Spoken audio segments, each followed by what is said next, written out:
Everyone, my name is Hailey Elizabeth, and if you don't know who I am, I post videos pertaining to a little bit of whatever I want: conspiracy theories, controversial people, true crime, vlogs. So if you're interested in any of that, you can subscribe, and if not, totally chill. Like, we are just here today to do some true crime, do some makeup, and for today's case we're going to be talking about the case of Christian Obumseli. Now, there is a lot to get through, so we are just gonna hop right into it. But before getting into the rest of today's video, I do want to give a big thank you to the sponsor of today's episode, HelloFresh. Now, if you guys don't know what HelloFresh is America's #1 meal kit that includes fresh pre-measured ingredients delivered straight to your door to make cooking at home fun, easy, and affordable. HelloFresh has tons of delicious meals to choose from, such as like whatever your diet plan is. So they have vegetarian, vegan, pescatarian, carb smart. HelloFresh has more 5-star recipes than any other meal kit, as well as all of their ingredients coming straight from the farmers. So you know, not only is it going to be delicious, it's also going to be extremely fresh. I've been using HelloFresh for a while, and honestly, I love HelloFresh. Like, prior to using HelloFresh, I used to never really know how to use spices or like exotic ingredients, but with using HelloFresh, I've kind of stepped out of my comfort zone a little bit. I've been using ingredients I wouldn't usually buy at the store, as well as spices that I end up loving and like actually buy outside of HelloFresh. HelloFresh cuts out all the stressful meal planning and gets dinner on your table in as little as 30 minutes. And with HelloFresh, all of their ingredients are pre-measured, so you're not wasting any food in the process. If you want HelloFresh for yourself, all you need to do is click the link down below and use my code for 65% off your HelloFresh order. HelloFresh also has a carbon footprint of 25%, which is a lot less than regular grocery stores. You can also switch up your HelloFresh whenever you want, such as your diet plans. You can skip a week, you can change delivery dates. And again, if you want HelloFresh for yourself, all you need to do is click the link down below and use my code for 65% off your first HelloFresh order. And thank you once again to HelloFresh for sponsoring today's video. Now back to your video. Courtney Cleaney was born on April 21st, 1996 in Austin, Texas, to her mother, Deborah, her father, Kim, and her sister, Morgan. She was like a very stereotypical pretty girl. She had blonde hair, blue eyes, and she definitely used her pretty privilege to kind of get what she wanted. But when she was in school, like high school, she wasn't really a school sort of person. She just didn't really like the environment. She felt like she was meant to do a little bit more. So it was in high school where she started to go more creative routes with her career, such as modeling and acting, and she actually did do decently well in acting. She was even getting scripts for Fox shows and callbacks for Michael Bay films. During this time, that is when she changed her name from Courtney Cleaney to Courtney Taylor, just like as a stage name. As some of you guys may or may not know, in the modeling and acting industry, there tends to be a lot of industry beauty standards, and so with this,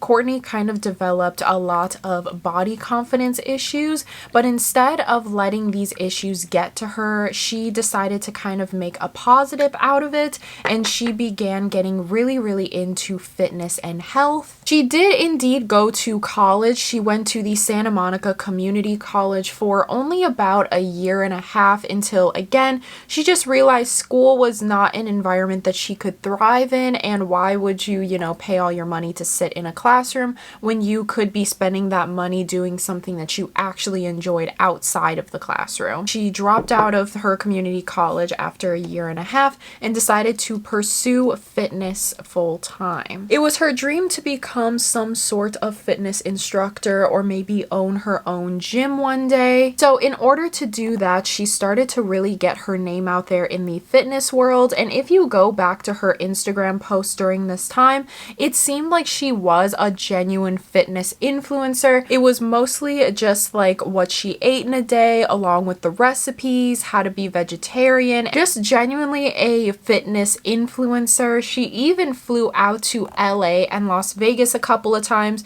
to attend fitness conventions, and it was actually at these conventions where she would soon get her name out to a larger group of people, and the Gold's Gym in Venice actually invited Courtney out to Los Angeles to help them film some like workout videos for their YouTube channel. And how'd you find her?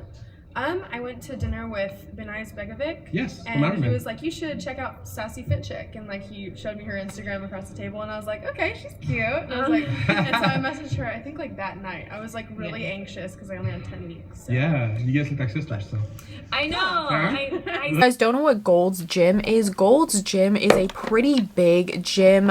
Big celebrities like Keanu Reeves and Arnold Schwarzenegger, they work out at Gold's Gym. So an opportunity like this when Kourtney was only 20 years old is a very big deal. So overall, career-wise, she was really making it big, you know, like she at a very young age had accomplished so much. But unfortunately, even though from the outside it looked like she was having a good time, behind the scenes she started to develop really bad drinking habits. And in 2018 she got into a car crash while drunk driving and was currently being sued by a Texan woman for personal injury, property damage, as well as vehicle loss, but these charges were later dropped and dismissed. It was in 2019 when Kourtney was 23 years old where she would meet Christian Obumseli. Christian Obumseli grew up in Dallas, Texas with his brother, his sister, and his mom and his grandmother. Most of his family was indeed in Nigeria, like a lot of his extended family, and he would frequently go to Nigeria to visit them. Christian was said to just be overall so warm and loving to every single person that he met. It seemed like he always had a smile on his face every time you saw him. He was said to just be an overall really high vibe sort of person. He was definitely everybody's hype man. Like if anybody was going through even like a small transition, Christian was always there to make them feel loved and special. Not only did he have a great personality, he was also extremely smart, and he did crypto and stocks for a living, which he actually made a good amount of money from. So when Christian and Kourtney started dating, they were dating for a while, and then in 2020 when COVID hit, everybody was, you know, staying at home all day trying to figure out ways on how to get money from home. This also brought the rise of OF. When this rise came about, Kourtney jumped on the opportunity and she became an OF model, and because of this, she and her career immediately took off as soon as she started an OF account, and it is speculated that she was even making upwards to $30,000 a month. So because of something like this, making $30,000 a month, you can definitely tell that Kourtney was the breadwinner of the relationship. And from the Miami State's Attorney Office, they said that Kourtney actually earned $1,806,000 from OF in 2021, and then in 2020 she made $966,000. So her median income was about $1 million a year. Not only was she making all of this money, it was also COVID during this time, so nobody could really leave their house, and because of that, her and Christian started to spend more and more time together, but this did not work out for the couple at all, and they just began arguing 24/7, and their relationship started to get noticeably rocky, like to the public, in November of 2020. Kourtney and Christian had an apartment together in Dallas, Texas, and a neighbor who lived in the building, he said that he was just kind of a casual friend of them, but he said that it was very clear to not just him but everyone in their friend group that they did not have a good relationship. He recalls multiple occasions where the police were called due to their constant fighting. He also gave an example saying that one time when Kourtney and Christian were fighting, they actually at one point during the fight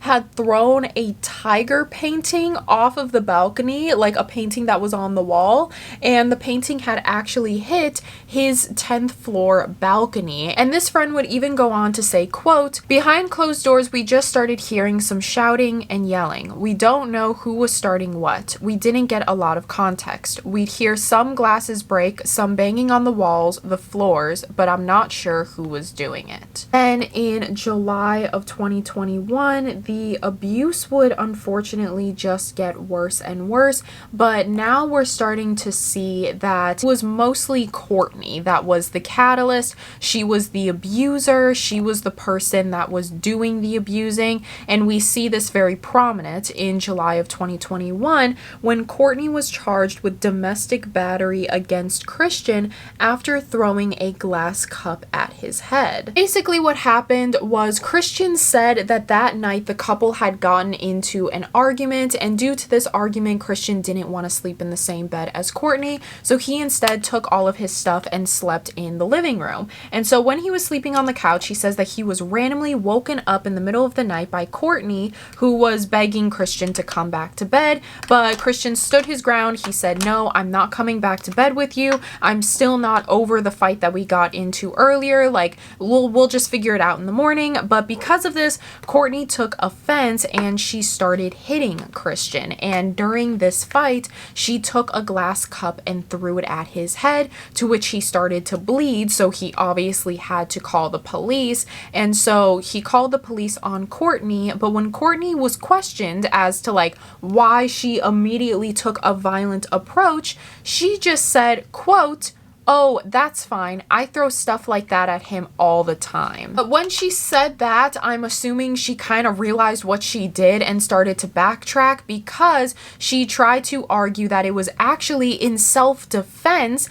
because Christian had pushed her, grabbed her hair, and pressed his fists into her neck. But nonetheless, Kourtney was indeed arrested and charged, but all these charges were dropped because Christian didn't want to press charges against Kourtney anymore. But time goes by and they're arguing, and their relationship just gets worse and worse from testimonies of like friends and neighbors. And then in July of 2022 is when the couple decided that maybe their relationship would get a little bit better if they had a change of scenery, if they lived somewhere new. And so that is when they decided to pack up all of their things and move from Dallas, Texas to Miami, Florida. It was here where the couple moved into a luxury Miami apartment that looked over the beach. Unfortunately, even though they got a change of scenery, the couple's behavior would not change, and they would continuously begin to fight. Their neighbors at this new apartment would even say that they heard constant yelling, fighting,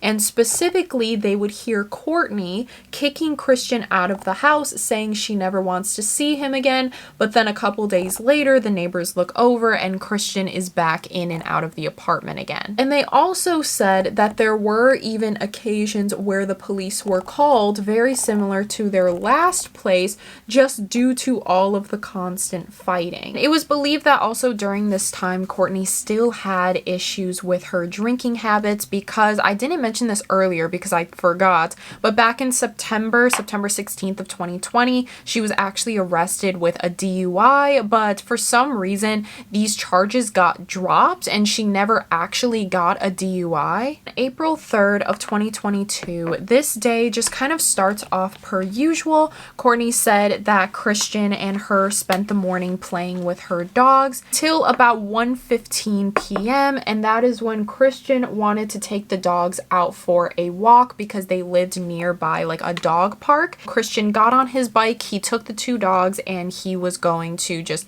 hang out with them for the day while Kourtney stayed back at the house. While he was out, this is when Kourtney took the time to go on Instagram Live. The live is about 20 minutes long, and I'll leave the full thing down below, but don't worry, you don't have to watch the 20-minute live. You're not missing out on much. I'm just going to give you the highlights of what she said. She starts off the live by talking about her nails, and then she randomly puts in that she's pro-police, and then in the same breath of saying that she's pro-police, say that she has been failed by the police many times. And in the same breath, then begins to say that she loves the police and they're just doing their job. Do you support the police? I've actually, yes, I do.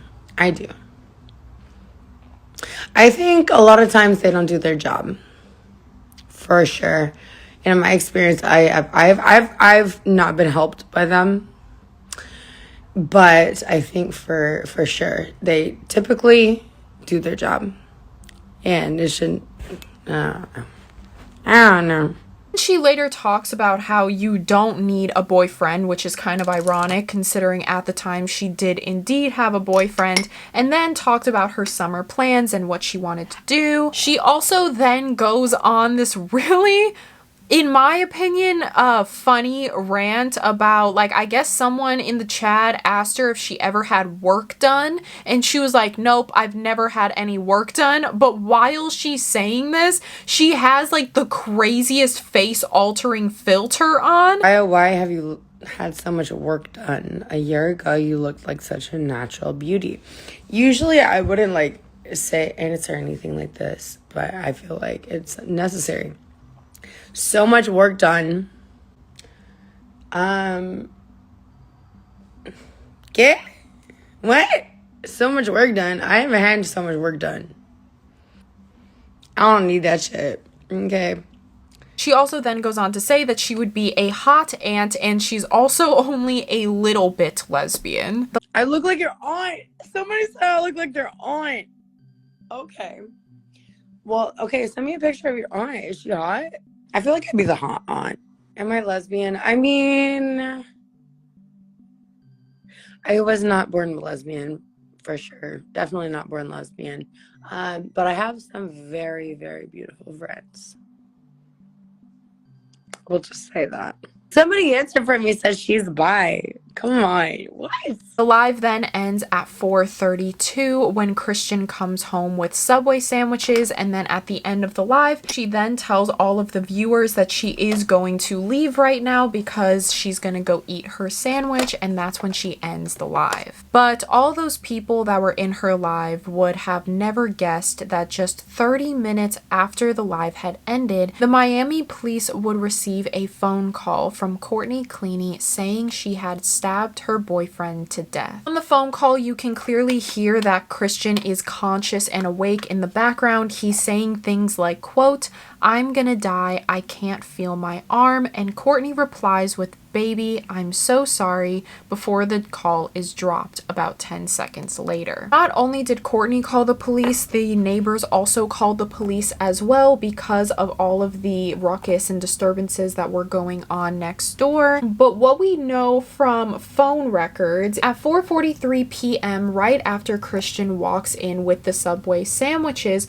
Courtney had actually made a 6-minute call to her mother, and then after that 6-minute call, she immediately calls her mother back at 4:49, which lasts for about 7 minutes. She immediately called the police, and the police ended up arriving at 5:04 p.m. As far as the crime scene was extremely bloody. When the police showed up, they found Courtney in one of the rooms. They found her extremely bloody and holding Christian. She had these like cream colored pants on that were just completely red and pink. She had blood in her hair, on her hands, was blood all over the apartment, on the floor, on the walls, on the ceiling. Like, this was not just an accidental thing. And the police also found drag marks of the blood going from room to room around the apartment, as if Courtney was dragging Christian to each room. So there is a lot to digest in this situation. So immediately they take Courtney in for questioning and Christian straight to the hospital. Police were able to gather phone records. They immediately started talking to Courtney's mother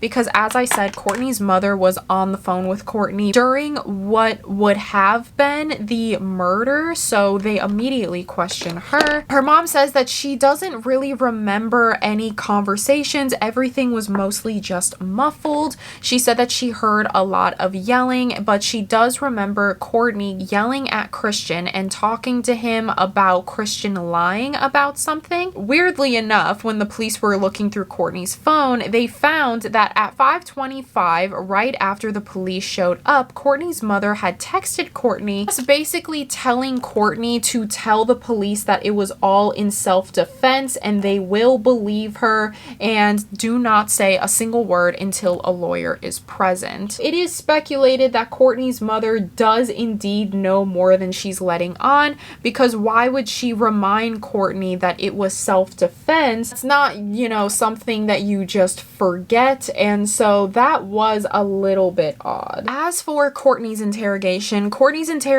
is actually 4 hours long. If you want to watch the full 4-hour interrogation, I will leave it linked down below. If you're not interested in watching an actual Avengers film, I'm just going to basically sum up everything that happened. Also wanted to mention that if you are going to watch the interrogation doesn't actually start until 19 minutes and 55 seconds. So the interview begins on April 3rd of 2022 at 7:36 p.m. and at the top of the interview she's left alone, and immediately when she is left alone she starts crying into her arms and on the table. She's saying things like, quote, "Please, please God, my dogs, please God, let Christian be okay," as well as, quote, "Please God, it's not gonna work out, but God, please just let me talk to him again." Now this part is a little bit odd because, you know, she's mentioning her dogs before she's mentioning Christian, but the interview continues, and about 20 minutes in, that is when detectives walk into the room and they begin their actual interrogation. And the first thing that Courtney says to the detective, she doesn't even say hi or anything. She literally says, quote, "My apologies for being absolutely effing covered in blood." And then for 15 minutes after that, they basically just ask her like normal questions about her name, her age, where she's from, where she currently lives. She later talks about her relationship with Christian, to which she says that her and Christian actually had a very loving relationship. They loved traveling together. They loved taking her dogs out. And she also says during this interview that the two of them have been together for about 2 years and they currently live together. The police try to get a little bit more info on Christian's family because unfortunately the police didn't really have much about Christian, so they were trying to look to Courtney to try to get a number for Christian's mother, his family contact. Courtney would say that she doesn't really know much about Christian's family because Christian doesn't really talk about his family. Courtney says that she doesn't even know Christian's mom's name because she's only met her 4 times within the past 2 years. And whenever he goes to Nigeria, she never really goes with him, and again, he just kind of keeps his private life private. And she said that although their relationship was rocky at times, she must admit they did plan on staying together and even planned on moving into a house with one another. We have the dog picked out. It's a golden retriever. We're gonna name Mellow. So we're gonna get a house so we can have a backyard. Because I have 2 dogs and then we're gonna have 3. So we're planning on staying here for a while. I just hope we get the opportunity to do that. And then about 37 minutes into the interrogation, that is when she starts becoming a little bit antsy, and instead of begging the police to see Christian, she actually asks police if she could see her dogs. I want to go home and see my dogs, and I want to go to the hospital. Will I be able to do that tonight? We took care of the dogs. We found someone. I believe your mom mentioned that's taken care of them before when you traveled. So love and thoughts. Yeah, so we got able to get a hold of them, and they're actually gonna be taking over there. Just so you know. I was over there was talking to my mom and trying to she's get the one that was able. Thank God. So they're in good hands. Thank you. And then after this, that is when she starts to become concerned with Christian's well-being, and she starts becoming very angry with the police. I mean, I don't think I'm necessarily in trouble, but like I just would like to. The whole situation happened, and I haven't talked to anybody who means anything to me. No, I understand. Right now, okay, right well, you know what? Okay. What? No, just. I've never been in this kind of situation. You can talk to your dad. You can talk to him later. About 40 minutes in, and now not only is she kind of getting snappy with the police, she's also begging the police to go to the hospital so that she could see Christian. Police obviously tell her no because they're not done interrogating her yet, to which she becomes again progressively more and more angry. And it wasn't until about 45 minutes into the interrogation where she actually starts to go into detail detail of what happened that day. She says that on April 3rd of 2022, the day just kind of started off per usual. They were playing with her dogs in the morning, and then at 1:15, that's when Christian left the home so that he could spend the day with the dogs, take them to the dog park, ride them around. She says that although she remembers the first part of the day, when it actually comes to the moments leading up to the crime, that is when her mind starts to get extremely blurry. She says that when Christian was out and about, she remembers herself doing her laundry, going on Instagram Live, and then at 4:32, that is when she ended her Instagram Live because Christian had come home with Subway sandwiches. Okay, sorry if that angle was a little weird looking. I literally just realized how crazy that angle looked. Anyway, going back to the story, that when Christian came home with the Subway sandwiches, they were, you know, about to sit down and eat their sandwiches, and then that is when Courtney had brought up, why did Christian not have his location on? And he replied with, quote, "Oh, well, I turned it off a couple days ago when you said that you were done with me." And Courtney replies with, quote, "Oh, well, fair enough. Just put it back on." And so because of that, Christian then kind of flips it on Courtney, and he's like, well, why do I need to have my location shared with you when you don't have your location shared with me? And to this, Courtney feels offended, and she says, quote, "Well, what if I'm somewhere you don't want me to be?" He told me to reshare mine, and I was like, okay, yeah, I will.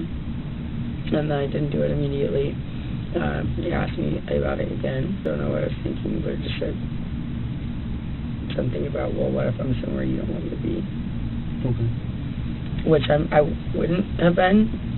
I love him, but just like, you know, maybe you don't want to know where I am. I guess maybe it'll just like hurt him because he was pressing me. Then after that, that is when she goes lightly into detail about the actual stabbing of Christian. And as you can see through this portion of the interrogation, she shows no emotions, no tears. As you just saw, she showed tears when talking about her dogs, but when it comes to the stabbing of another human being, she has no remorse for what she did. By the couch, kissing toward the kitchen, I was in the kitchen. And then he just like, I could see like all the whites in his eyes, and he was like coming at me. And so I grabbed one of these knives. My mom got me for Christmas. I grabbed one of them, and I was like, I swear to God, I would be like, don't come anywhere closer to me, because I mean earlier I was having 2 other times I couldn't fucking breathe. I'm sorry, I couldn't breathe. If he's choking me and he's angry enough, he might like, or, I mean, this is different, I think, but if he's like choking me or like pinning me or something and I can't breathe, he might go too long.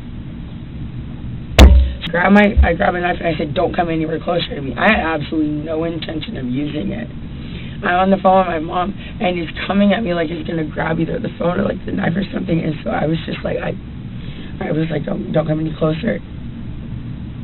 Coming at me, and I drew it. And then about 54 minutes into the interrogation, that is when Courtney acts disgusted, and she had touched her ankle and she felt like fresh blood on her ankle. Hey, 1 or 2 or just too many to... Oh my God. Oh my God. I haven't touched my ankle. It's like wet blood. Like, I just want to take a shower, God. And then about an hour in, that is when the detective then asks Courtney to basically say the story again, like talk about the day all over again, just to make sure that they have all the details correct and that they didn't miss anything that she might have said. Now to this, if you were telling the truth, you would, you know, willingly just re-say the story because you're confident in your details and you know that you're not going to slip up because you haven't lied. But in this situation, Courtney argues and she asks them, well, why do you need my second story? Don't you already have everything? Like, isn't this being recorded? You could easily just listen to it back. She is hesitant, but she re-says the story, but now with new details. So you think you can tell us the story one more time, just so I can make sure that I didn't miss anything? Didn't you write everything down? No, he's writing it down for me. But I just want to make sure that you can explain to us one more time the story. Okay. Well, I mean, you can see how I am. Okay. Well, he went to go get me Subway. We wake up. We've broken up. I broke up with him about a week ago. My mom came into town. She was in town because of it. And I told her, like,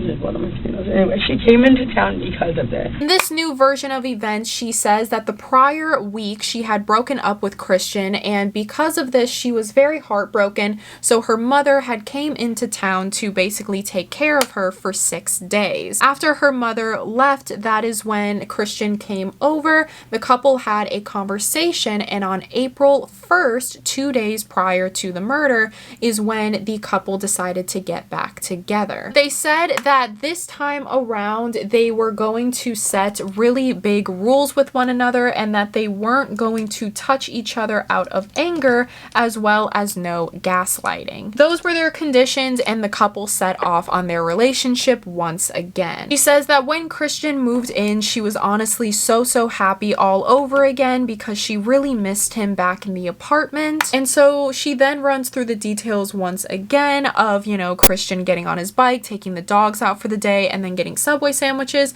But this second time around, when she's explaining the story, I want you to pay attention to how she explains this portion of the story for a second time. He went to go get me Subway, or he went to go get himself Subway, then got me Subway. He rode his bike, or I guess whatever, walked something, came back, and then I was trying to look for his location, like, while he was gone.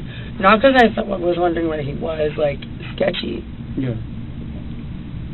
But just, like, trying to see how far he was, because I was... He was on his way back. Or... Yeah. Okay. I mean, yeah.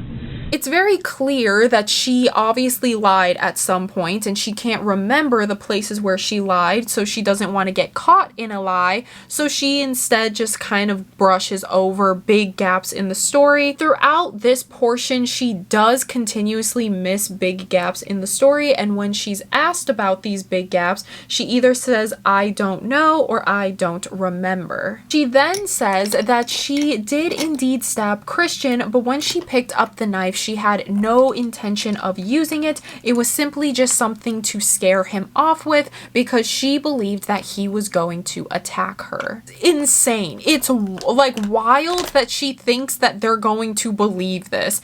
She says that when they were having this argument, she thought that he was going to hit her. And then at some points of the story, this is where it gets confusing, because some parts she's like, oh, he had me up against the wall, he was choking me, and then he brought me down to the floor, while other stories that she says that the argument had started when they were just talking in the kitchen. She says that when he was going up to her as if he was going to hit her, she needed to defend herself, so she randomly took like a knife that was in her knife block and held it up and said that she wasn't afraid to use it. And then as Christian started to get closer, she threw the knife, and the knife just so happened to stab a vital artery, then making him bleed out. So that was her story, that she didn't stab him, she just threw the knife over, and it just so happened to stab him 3 inches deep, might I add, because that's what the autopsy had said. After the stabbing, that's when Christian fell down to the ground and she started freaking out. So instead of calling the police, she then called her mother. She called her mother, and Christian was still alive at this point. So he was over the phone and he was telling Courtney to call the police. And he also told Courtney to go into one of the rooms and try to find something big enough to stop the bleeding. And I was like, please, fucking Christian, please don't do this. Please don't fucking do this to me. And he kept sounding like he couldn't talk or something. Like he was just like closing his eyes, like, wake up, open your eyes. I was talking to him about his mom and his grandma. If I was like, he was the one who told me to put pressure. I'm just like a freaking idiot. So I'm like trying to keep him upright because he keeps trying to lay down. I'm thinking blood flow, right? You don't want to lay down if you're losing blood. That's what I would think. And he's saying just put pressure on it. So I don't remember what I got, but I got something, and I just like put it on it. And I was like holding him, and he kept trying to lay down. He's a freaking big man, so I was trying to hold him up and push it into him. Well, Christian is yelling for Courtney to not only call the police, but also find something to stop the bleeding with, and that would explain the drag marks inside of the home of Courtney dragging him from room to room, trying to figure out like what to stop the bleeding with. And then right after that, that's when she ends the call with her mother and she calls the police. And in the background of the police phone call, you can also start to hear Christian telling Courtney to stop the bleeding or to apply more pressure. And about an hour and a half in, she another time starts talking to the police about herself. When will I be able to change out of these bloody clothes? I was holding him while he was bleeding. Yeah. I mean, my toes. Yeah. We're gonna see if we can find something for you, and then we're gonna see if we can find something for you, and then bring it over, okay? Find something for me? Yeah, from your house. Like, change over. Why couldn't I just want to change in my own clothes. I want to take a shower and change in my own clothes. Just give us a minute so we can get everything in order, and then we'll come back with you some news, okay?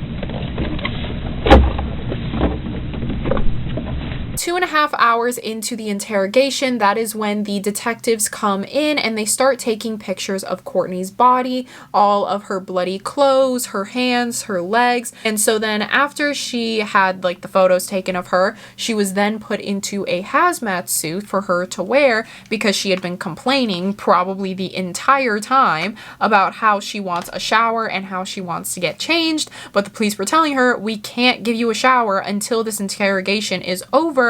And also, we can't take away your clothes because they're technically evidence. And then for about an hour, Courtney is left alone in the room where she, in the entire time, I'm assuming is taking a nap, because for the entire hour, she just has her hand like in her arms like this. Then about 3.5 hours into the interrogation, that is when one detective walks in, and then immediately when this detective walks in, that's when Courtney asks him if Christian is stable. I will feel so much better once they just say he's stable. Yeah, and I've been asking so much. That's what we're waiting for. I mean, I feel like at the end, I mean, if he's not, that's a lot worse for me. Until a while later, 2 more detectives walk in. And then at 3 hours and 30 minutes, that is when the 2 more detectives walk into the room. That is when they reveal to Courtney that Christian is dead.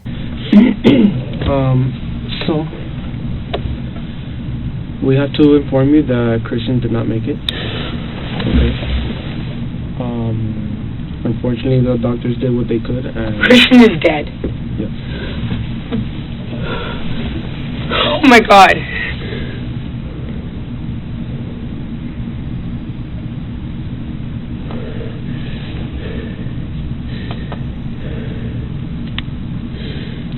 This is not real, right? Okay. There's no fucking way.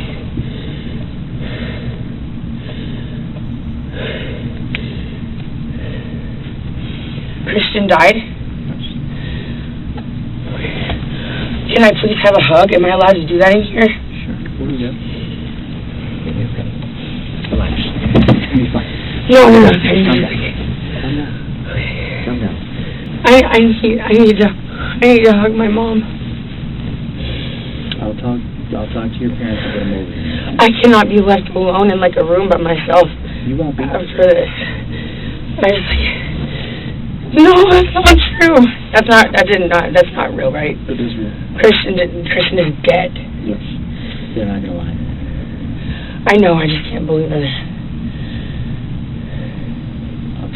And I find her reaction very interesting, and I know like you shouldn't really judge someone's reaction because we all grieve, we all go through things differently, but I do want to point out some very notable things about her, reaction. It's not wrong, but it is notable. And one of those things is how she is more concerned about what Christian's friends are going to say about her rather than Christian's family. Like, I don't think throughout all of her reaction, she even mentioned like Christian's mom or his grandmother or his brother or his sister or anything like that. Like, she's more concerned about what what people are gonna think about her, how much time she's gonna get. And at one point in this reaction, she actually tries to kind of switch her narrative a little bit so that she wouldn't get in as much trouble, I'm assuming. She attempts to say that the only reason this went on is because the police weren't doing their job.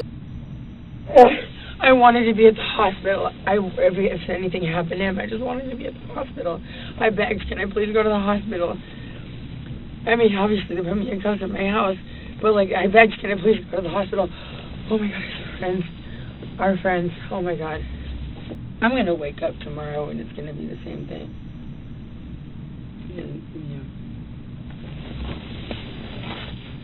Also then says that the police weren't doing their job once again because when Christian was bleeding out, there was a security guard lady that was basically just staring at her instead of helping her, which is kind of an odd thing to say because I watched the entire interrogation. Like, I saw all of the stories that she gave. This is the first time that she's bringing up that there was even like a security lady in the room when all of this was going on, that there was any sort of authority before the police getting there. So the fact that she's just now bringing up that there was a security lady there then shows you that she does indeed remember more details than she's letting on. Then towards the end, she does indeed mention Christian's mom, but simply just says that it's not fair for his mom, and then immediately follows that up with asking who knows about the death.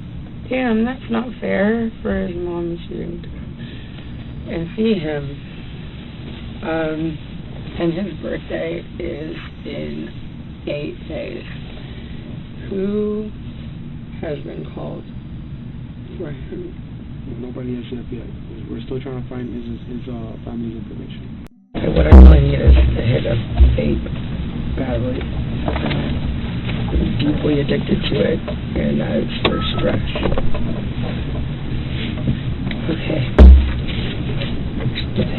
Once they confirmed that Christian was dead and the interrogation was through, that is when the police were able to do an autopsy on Christian's body. The autopsy showed that this was not a distant stab wound. It was a powerful and downward knife thrust that went 3 inches into his chest and punctured a vital artery near his heart, which explained why he was bleeding out so quickly. Unfortunately, 72 hours after Courtney's interrogation, Courtney was released with no charges, and her lawyer named Frank Preto actually put out a statement during this time saying, quote, "People are pointing fingers without knowing all the facts. In today's climate, what someone says automatically becomes a fact. We need to wait for the facts to come out." Now, mind you, he was saying this prior to the interrogation footage that you just saw was released, all of the arrest reports,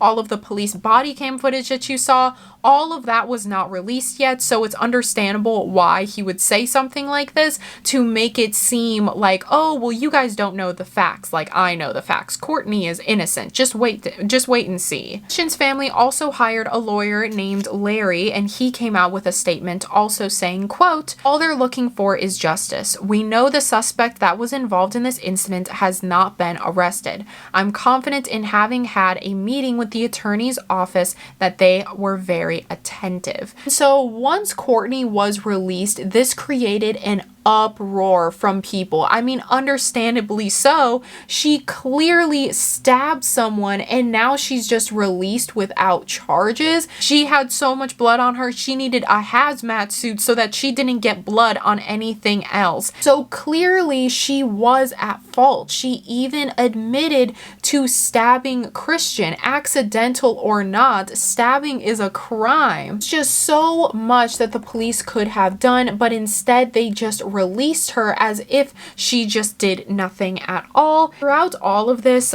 Courtney and her lawyer, Courtney's lawyer especially, would constantly make comments about how Courtney was just devastated, she was remorseful, she was grieving because she didn't really know what to do. Although that's what her lawyer is saying, Courtney's actions say the complete complete opposite. Day after Christian's death, it was shown that Kourtney had posted X-rated content to her OF. I am not familiar with OF at all, so I'm not sure if it's like YouTube in which you can like schedule posts to be posted. I don't know if you can do that, so correct me if I'm wrong, but if you can't schedule posts, she clearly has other things on her mind besides the death of her boyfriend. Then furthermore, on April 8th, 5 days after her murdering her boyfriend, she was caught seen at a hotel bar with her dad as if nothing happened. But while she was at this hotel bar, there was actually 2 people there that recognized Kourtney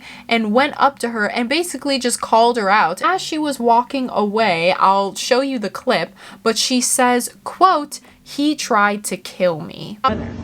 Yeah, and are seeking justice. I think, sir. Yeah, what? Let's all videotape her. Right now, you should go. Yeah, you should go. Because you just killed her boyfriend. Yeah, you did. Yeah, and He tried to. Yeah, okay, cool. Now, this part I find very insensitive considering that Christian is dead and he's not here to defend himself or say what actually happened. Her saying that Christian tried to kill me, when in like later news you will see that in her pictures that they took in the interrogation room, she was left with no defensive wounds. She wasn't left with a black eye. She wasn't even left with bruises around her neck, like how she said that she was being choked by Christian. And when this video was released, it made people even more against Kourtney because, as I said, her lawyer was out here saying how Kourtney like can't even get out of bed because she's so remorseful. She just feels so bad about everything that happened, and then literally she pops up at a bar with her dad acting as if nothing happened. And so the police start doing a little bit of digging, and when they do, as I said, on April 1st, that is when the couple decided to get back together and rekindle their relationship. But unfortunately, something went wrong with that communication because that same exact night, Kourtney had called the police on Christian for domestic battery. And I want him, okay, the police are here. I want a restraining order against Christian Obumseli. Body camera video shows a building employee speaking with officers, saying he called police after an altercation between the couple. I stayed in my apartment all day. I didn't take my dogs out for like 8 hours because I was afraid that when I came down here, he was going to beat down. And when I did come down, I walked my dogs, and he was telling me he wouldn't leave me alone. I said, please just walk my dogs and we're not together. Kourtney, does he have any property in your apartment? He has so much. Can I, with respect, can I please? I just like, I just feel like I'm not being heard. Kourtney continues to ask officers to speak and whether they are actually listening to her. What else do you need? I was told I was going to get a chance to speak. Go ahead, Kourtney. What's going on? Now's your turn. Are you gonna listen? We're listening. Go ahead. You say something wrong. Kourtney tells officers she wants to be exonerated and hopes to file a restraining order before Obumseli can. Throughout the footage, as you can see, she is constantly repeating herself as if to like kind of confirm to the other officers like, yes, this did happen, correct? We're on the same page, you believe me? At one point, she starts making a fuss with the officers and saying that the officers aren't letting her speak, and the officers that were actually on the scene at this time said that they could tell from Kourtney's eyes, her demeanor, and the way that she was speaking, she did seem slightly intoxicated. She also at one point tells the police that she wishes to be exonerated, which if you guys don't know what exonerated means, it basically means to be removed of all blame from a specific situation, which is kind of an odd comment because she was saying how Christian was hurting her, was abusing her, but if Christian was the abuser, then why would she get exonerated? The arrest warrant of this night also says, quote, Arguments began almost immediately, with police responding and contacting the defendant, Courtney, who appeared intoxicated when she made the reports on the evening of April 1st, 2022. And then around this time is when another piece of evidence, now this is probably the biggest piece of evidence that has come out thus far, of a elevator footage on February 21st, 2022.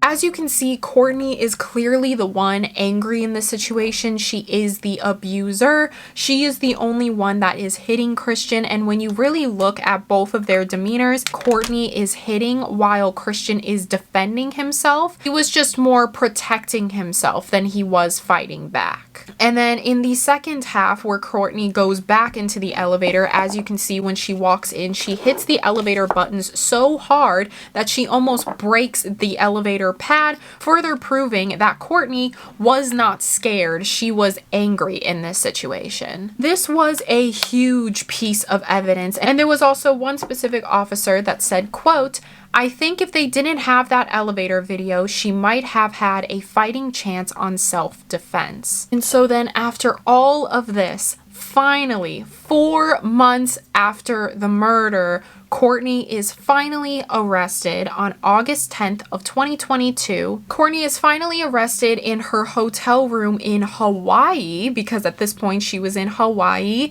Allegedly, she was there to help her substance abuse issues as well as her PTSD from that night. Not only did police arrest Courtney, they also found that police had an open arrest warrant for Courtney on her from a 2015 public intoxication case. Her entire trial, she was claiming self-defense. Courtney's defense team at her trial tried to argue that her and Christian weren't even together at the time of the crime. They also went as far as saying that Christian didn't even live there since his name wasn't on the lease, and they also made claims saying that Christian was stalking Courtney for weeks prior to the murder, as well as not living in her apartment at the time of the crime. They even went as far as saying that Christian, since his name wasn't on the lease, he was technically committing a felony because he was entering without Courtney's permission. This is just so outrageous to say, because just because Christian's name wasn't on the lease doesn't mean that Christian didn't live there. I mean, if you think back to like the 40s when women couldn't own property, only men could, just because the wife lived in the home and her like name wasn't on the property, that doesn't mean she didn't live there. She still did. Same thing with Christian. All of his stuff was there. He definitely lived there. Courtney said that they had rekindled their relationship on the 1st and she was happy to have him back. Prosecutors also said that Courtney absolutely loves her dogs. As we saw in the interrogation footage, she treats her dogs like her children. In this situation, Christian actually went out with Courtney's dogs. So clearly she trusted him a lot to a certain extent. You can also see in the Instagram live when Christian came home with the Subway sandwiches, Christian just let himself into the home, but Courtney was not alarmed. She did not say, you know, get out of my house or anything. She immediately was just like, okay guys, I'm gonna go eat my sandwich, bye. And then that was the end of that. So she wasn't shocked to see Christian. It's not like he wasn't supposed to be there. Courtney's defense team also tried to argue something insane, that her and Christian weren't just broken up, but they were actually never together for this period of time, like at all. They tried to back this up by saying that on Kourtney's OF bio, she says, quote, proud Texan, full-time fitness model and foodie, living with my 2 dogs, Jessie and Ranger. I just moved to Miami, so I need your positive vibes. Big scary changes for this little Texas girl. The fact that she didn't say that she was in a relationship on her bio on OF did make like the defense team think that, you know, maybe she wasn't in the relationship at all. But the prosecutors immediately shut this down and they said that that makes no sense because typically on OnlyFans, you don't disclose if you're in a relationship or not. Sometimes those things are just really bad for business because once people find out that you're in a relationship, it kind of eliminates the possibility of you and that person being together one day. And so people just kind of lose interest after that. I mean, a lot of really big creators have done this. I mean, Belle Delphine is a really big one. A lot of like people were obsessed with her, but then later on we found out that she actually has had a very long-term boyfriend. Same goes for a lot of different creators, like even people in boy bands and stuff like that, like BTS. You can't really disclose if you're in a relationship because then that ruins your model. It didn't really matter, you know? You don't have to be posting about you being in a relationship for you to be in a relationship. And so basically everything that Kourtney's team was saying, the prosecutors shut it down, and Kourtney's team even went as far as requesting to get Christian's body exhumed. You guys don't know what exhume means. Exhume is basically to dig up the body that you just buried to re-examine the wounds, but Christian's family had declined this because not only is it against their culture, they also didn't want to re-traumatize themselves with reburying their son and their brother. Like, that's just so unneeded, and it seemed like Kourtney's team was trying to buy as much time as they could and reach as far as they could, instead of, again, just Kourtney confessing to what she did and getting the consequences for her actions. Kourtney's lawyer also asked to halt evidence by state attorney's office, but before the judge examined them, and to this, the court did not withhold any sort of evidence. Kourtney's lawyer also attempted at presenting text messages that would point Christian in a abusive light, but the police had more evidence to prove that Kourtney was the abuser, and even in the Tampa Bay Times, they said, quote, several audio recordings made by Obumseli revealed Cleanie's unhinged screaming at her boyfriend, and on one occasion, she used a racial slur against him. You literally talked to her without telling me! Kourtney, I was on a bike ride and she passed me and I said, hi, you and Kourtney are having a live chat. My bad, I forgot to tell you that. That doesn't make you to act and call me a You're a Yes, thank you. Coming from Kourtney. Thank you. I want you to get away from me! Decide whether or not you're done, Bethany. I am mad that you told me to come. Decide right now.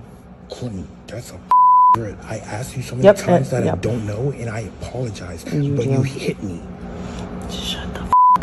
Cleanie's defense attorneys argued that the recordings, text, and other evidence were cherry-picked and proved a quote-unquote one-sided snapshot in time. It's not the whole story. If you loved your boyfriend so much, then why are you screaming at him 24/7 and calling him racial slurs? And to this, Kourtney's team just said, oh, that old thing? Not important. It must be dismissed. But all in all, the only way for Kourtney to win is if she could prove that she had no other option in that moment to stab Christian. But the very obvious thing is that Kourtney did indeed have a choice. She had a choice to pick up the knife. She had the choice to call 911 instead of her mother. She had the choice to continue what she was doing. As far as the aftermath of everything, 2 months after the stabbing, Kourtney had bought a $1.3 million home right down the street from her parents' house. It is a beautiful home, a 4-bed, 4-bath, a game and movie room with a large hot tub and pool outside. So it seems like even when she's in jail, she's not even really thinking about her actions or being remorseful. She's still trying to, you know, get back to her life on the outside. And when this story was released to the public, it was a very big story in the media, and unfortunately, since it was such a big story, it brought a lot of traffic to Kourtney's OF account, and while she was in prison, she actually ended up making $1.8 million while she was in prison before OF deactivated her account. And again, as for today in 2023, Kourtney is still behind bars awaiting trial. I wasn't really able to find if she had like a new trial date or anything. During the portion of her story where she says that she accidentally hit Christian by just throwing the knife at him, when I was doing like a little bit of digging trying to see like what other people thought about it, there was this one specific Reddit user that actually said, quote, "I used to compete in knife throwing competitions. This girl did not throw that knife and stick him like that. She would," in quotations, "if in fear for her life, be under immense stress. He would be a moving target. The amount of force and precision necessary to hit someone with a knife and kill them is insane. She would have been better off saying that he was coming for her and she stabbed him, because this whole knife throwing story is unbelievable." As for today in 2023, Kourtney is still locked up. She's still behind bars, and she's actually attempting very frequently to get released or some sort of parole, which she is constantly being denied of. She actually did have a status conference on February 6th of 2023, but the actual conference and what came about this conference was never released to the public, and even to this day it hasn't been released to the public, so we won't know what Kourtney's actual date is. All we really can do is just wait and see what happens, wait and see what's been released. But yeah, that is the end of today's video. If you guys found this video interesting, make sure to give it a thumbs up and subscribe. If you want to follow me on any of my socials, like my Instagram, that will be linked down below, as well as my PO box if you want to send me anything, and as well all of the makeup that I put on my face. So if you're curious about my lip or my lashes, all of that will be linked down below, and as well all of the research that I use for this video. So the 4-hour interrogation, the 20-minute Instagram live, the arrest report,